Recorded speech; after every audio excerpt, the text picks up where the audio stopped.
আচ্ছা, তো গ্লিমসের শুরুতে আমাদেরকে একটা ব্যাটেল গ্রাউন্ডের সিনকে দেখানো হয়, কিন্তু যদি আপনারা এই ফ্রেমটাকে একটু ভালো করে দেখেন তো এটা ক্লিয়ার হয়ে যাবে যে এই যুদ্ধটা লঙ্কাতে হচ্ছে না, আর না এই যুদ্ধটা রাম করছে। কারণ এই যুদ্ধটা বরফ এলাকাতে হচ্ছে, আর লঙ্কাতে না বরফ পড়ে আর না অতীতে পড়তো। আর যতটা আমি রামায়ণ পড়েছি আর দেখেছি, আমার তো মনে হয় না রামায়ণে এমন কোনো জায়গাতে যুদ্ধ হয়েছিল যেখানে বরফ পড়তো। তাহলে এখন কথা হচ্ছে এই যুদ্ধটা কোথায় হচ্ছে আর কার কার মধ্যে হচ্ছে। তো দেখুন, এই সিনটাকে যদি আপনারা একটু ভালো করে নোটিস করেন তো দেখবেন এই সিনটাতে যে যোদ্ধাটা নিজে পড়ছে সে কোনো পুরুষ না, সে একজন মহিলা, আর তার নাম হচ্ছে রানী কৈকেয়ী। হ্যাঁ ভাই, দশরথ রাজার রানী কৈকেয়ী। তো হয়েছিল কি, একবার দেবতা আর অসুরদের মধ্যে যুদ্ধ বেঁধে যায়, যে যুদ্ধে অসুরেরা দেবতাদের উপর ভারী পড়ছিল। দেবতারা অসুরদের কাছে বারবার পরাজিত হচ্ছিল। তখন দেবরাজ ইন্দ্র সাহায্যের জন্য ডাক দেন অযোধ্যা রাজা দশরথকে। কারণ রাজা দশরথ শুধুমাত্র একজন রাজা ছিলেন না, তিনি ছিলেন একজন অসাধারণ যোদ্ধা, এবং তার সাথে যুদ্ধে সবসময় সাথ দিত তার প্রিয় রানী কৈকেয়ী। যাই হোক, এরপর আবার যুদ্ধ শুরু হয়, আর এই যুদ্ধে দশরথ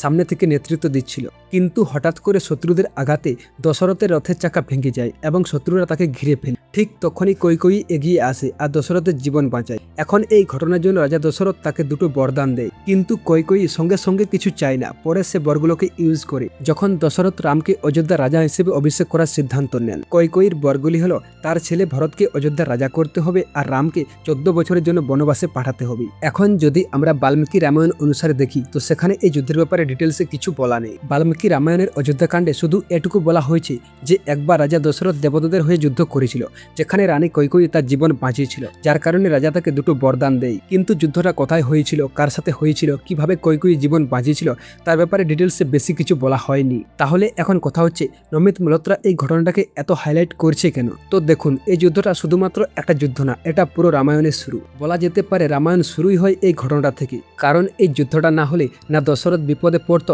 না রানী কৈকেয়ী তার জীবন বাঁচাতো, আর না সে দুটো বরদান পেত। আর কৈকেয়ী বরদান না পেলে না রাম কোনোদিনও বনবাসে যেত, আর না রাম রাবণের সাথে যুদ্ধ করতো। অ্যান্ড আই থিঙ্ক এই কারণেই হয়তো নমিত মালহোত্রা এই ঘটনাটাকে বেশি করে ফোকাস করছে। যাই হোক, এরপর আমাদেরকে প্রভু শ্রীরামের একটা ব্যাকশটকে দেখানো হয়, যেখানে প্রভু রাম কোনো একটা পাহাড়ের উপরে দাঁড়িয়ে আছে, প্রপার রাজপুত্রের পোশাক পরে এবং হাতে ধনুক নিয়ে, পুরো ওয়ালপেপার ম্যাটেরিয়াল একটা ফ্রেম। এরপর আমরা শ্রীরামকে অযোধ্যার প্রজাদের মধ্যে হেঁটে যেতে দেখি। এই সিনটা সম্ভবত রামকে অযোধ্যার রাজা অভিষেক করার আগের সিন, কারণ এখানে যেভাবে প্রজারা তার উপর ফুল ফেলছে তা দেখে তো তাই মনে হচ্ছে।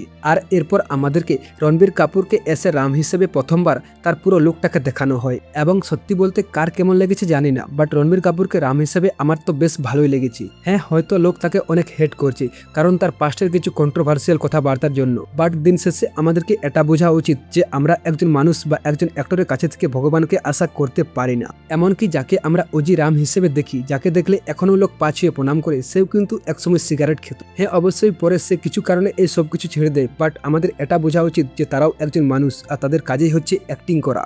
যাই হোক, এরপর আমাদেরকে একটা সিন দেখানো হয় যেখানে রাম একটা রাক্ষসের সাথে যুদ্ধ করছে, আর এই রাক্ষসটাকে এখানে এমন দেখানো হয়েছে যে তার গা থেকে যেন মাংস গলে পচে পড়ছে, আর তার পুরো শরীরে ঘায়ে ভর্তি আছে। অ্যান্ড অবভিয়াসলি এটা বনবাসের সিন, কারণ রাম এখানে তার বনবাসের ড্রেস পরে আছে। তো যদি আমরা বাল্মীকি রামায়ণের মত অনুসারে দেখি তো রাম বনবাসে যাওয়ার পর বিরাট নামের একজন রাক্ষসের সাথে যুদ্ধ করেছিল, কারণ সে সীতাকে হরণ করতে চাইছিল, যার জন্য রাম আর লক্ষ্মণ মিলে তাকে বধ করে দেয়। তো হতে পারে এই রাক্ষসটা বিরাদেই, কারণ রাম বিরাট ছাড়াও কবন্ত নামের এক অদ্ভুত রাক্ষসের সাথেও যুদ্ধ করেছিল। বাট বাল্মীকি রামায়ণে দেওয়া তথ্য অনুযায়ী কবন্তের রূপ হলো তার কোনো মাথা বা ঘাড় ছিল না, তার বিশাল মুখটি ছিল তার পেটের উপরে, আর তার একটি মাত্র চোখ ছিল তার বুকের উপরে, আর তার হাত ছিল অনেক লম্বা লম্বা।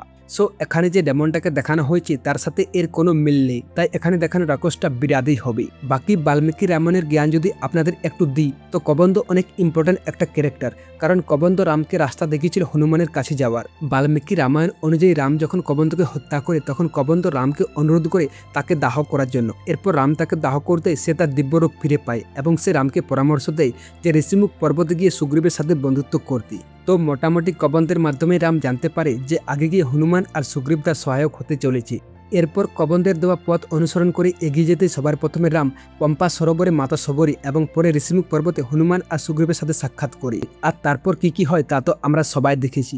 এরপর আমাদেরকে অযোধ্যার রাজসভার সিনকে দেখানো হয়, যেখানে আমরা প্রভু রাম, মাতা সীতা আর লক্ষ্মণকে দেখি তাদের বনবাসের ড্রেসে। তো হতে পারে এটা তাদের বনবাস যাওয়ার আগের সিন, আর তারা হয়তো শেষবারের মতো এখানে তাদের বাবার সাথে দেখা করতে যাচ্ছে, কারণ এই সিনটার আগের সিনও আমাদেরকে এই গ্লিমসে দেখানো হয়েছে, যেখানে রাম তার বাবাকে প্রণাম করে আশীর্বাদ নিচ্ছে। বাকি এখানে আপনারা মা সীতা আর লক্ষ্মণকেও নোটিস করতে পারেন। নেক্সট আমাদেরকে রাম সীতার বনবাসে যাওয়ার সিনকে দেখানো হয়, যে তারা রাতের বেলাতে বনবাসে যাচ্ছে, কিন্তু অযোধ্যাবাসী তাদেরকে ঘিরে দাঁড়িয়ে আছে, যেন তাদেরকে যেতে দিতে চাইছে না। এখন এটা নিয়ে অনেকেই অনেক রকম কথা বলছে। কেউ বলছে রাম সীতা দিনের বেলাতে বনবাসে গেছিল, তো কেউ কেউ বলছে রাতের বেলাতে গেছিল। কিন্তু আমি যদি আপনাদেরকে বাল্মীকি রামায়ণের জ্ঞান দিই, তো বাল্মীকি রামায়ণ অনুযায়ী রাম সীতা দিনের বেলাতে বনবাসে গেছিল, কিন্তু অযোধ্যার প্রজারা তাকে যেতে দিচ্ছিল না, কারণ রাম তাদের কাছে শুধু রাজা ছিল না, রাম ছিল তাদের কাছে ভরসা, রাম ছিল তাদের কাছে নিজের মানুষ। তাই সবাই রামের পিছনে পিছনে যাচ্ছিল। তখন রাম বুঝতে পারে এভাবে গেলে পুরো রাজ্যটা খালি হয়ে যাবে। তাই রাত্রে যখন সবাই ক্লান্ত হয়ে ঘুমিয়ে পড়ে, তখন রাম, সীতা আর লক্ষ্মণ চুপচাপ চলে যায়। কিন্তু মুভিতে এখানে ক্রিয়েটিভ লিবার্টি নিয়ে রাতের সিন দেখানো হয়েছে। মেকার্সরা মেটাফর হিসেবে ইউজ করছে যে রাম অযোধ্যা থেকে বিদায় নেওয়ার সাথে সাথে অযোধ্যাবাসীর আশা শূন্য হয়ে যায়, অন্ধকার হয়ে যায়। তো হতে পারে তার ভবিষ্যতে রাম ফিরে আসার দৃশ্যটাকে ভোরের আলোতে দেখাবে, যে রাম ফিরে আসার সাথে সাথে অযোধ্যার অন্ধকার কেটে আবার আলো চলে এসেছে। বাকি এ ব্যাপারে আপনাদের কি মনে হয় অবশ্যই কমেন্ট করে জানিও। নেক্সট আমরা রামকে একটা নদীতে অস্থি বিসর্জন করতে দেখি। তো বাল্মীকি রামায়ণ অনুযায়ী এর দুটো পসিবিলিটি হতে পারে, কারণ রাম বনবাসে থাকাকালীন দুজনের অস্থি বিসর্জন করেছিল।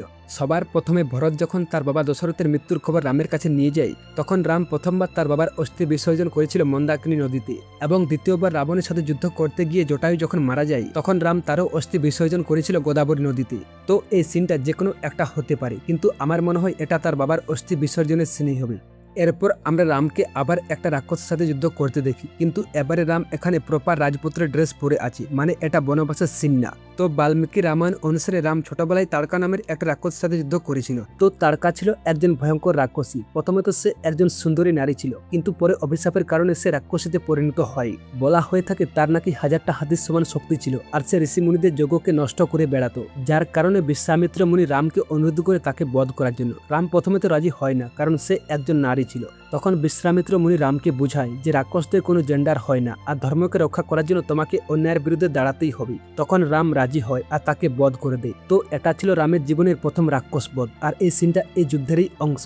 এরপর আমরা রামকে একটা এক্সকে বস করতে দেখি, যেটা অ্যাকচুয়ালি পরশুরামের এক্স ছিল, আর এখানে তাদের মধ্যে একটু ঘেমাঘেমি হয়। আর এই সব কিছু শুরু হয়েছিল সীতার স্বয়ংবর থেকে। তো বেসিক্যালি সীতার বাবা জনক রাজা একটা শর্ত রেখেছিল যে শিবের এক বিশাল ধনুক যার নাম পিনাকা, তাকে তুলে যে তার সুতো লাগাতে পারবে তার সাথে সীতার বিয়ে দেবে। এখন রামও সেখানে উপস্থিত ছিল। যে রাম ধনুকটাকে তুলে সুতো লাগাতে যায়, সেই ধনুকটা ভেঙে যায়। এখন যখন এই ব্যাপারটা পরশুরাম জানতে পারে, তখন সে প্রচুর রেগে যায়, কারণ সে শিবের ভক্ত ছিল, আর শিব তাকে নিজে এই ধনুকটা উপহার দিয়েছিল, যেটা পরে সে জনক রাজাকে দিয়েছিল। এখন এই ঘটনাটার জন্য রাম আর পরশুরামের মধ্যে একটু ঘেমাঘেমি হয়ে যায়। রাম পরশুরামের কাছে এর জন্য ক্ষমাও চায়, কিন্তু পরশুরাম তার এক্সট্রা রামের দিকে ছুড়ে মারে। রাম ইজিলি তাকে ধরে বস করে নেয়, যার কারণে পরশুরাম অবাক হয়ে যায় আর ভাবে যে আমার থেকে আরো বড় যোদ্ধা এই পৃথিবীতে কে আছে। আর সে রামকে পরীক্ষা নিতে চায়, আর তার কাছে থাকা বিষ্ণুর একটা ধনুক দিয়ে বলে, তুমি যদি সত্যি বীর হয়ে থাকো তো বিষ্ণুর এই ধনুকটাকে চালিয়ে দেখাও। রাম তার এই পরীক্ষাতে ইজিলি পাস হয়ে যায়, আর ফাইনালি পরশুরাম জানতে পেরে যায় যে রাম কোনো সাধারণ মানুষ না, রাম একজন বিষ্ণুরই অবতার। তো বেসিক্যালি এটা কোনো যুদ্ধ ছিল না, এটা ছিল এক অবতার থেকে আরেক অবতারে শক্তি ট্রান্সফার। এরপর আমাদেরকে বেশ কিছু সিন দেখানো হয়, যেখানে আমরা রামকে অযোধ্যা থেকে বনবাসে যাওয়ার সময় তাকে আবেগঘন মুখে দেখি, মারিচকে বধ করতে দেখি, এবং জটায়ুকে দাহ করার পর প্রতিজ্ঞা নিতে দেখি যে রাবণকে বধ করেই ছাড়বো। আর তারপর ফাইনালি আমাদেরকে রাবণকে দেখানো হয় যে সীতা হরণ করতে যাচ্ছে।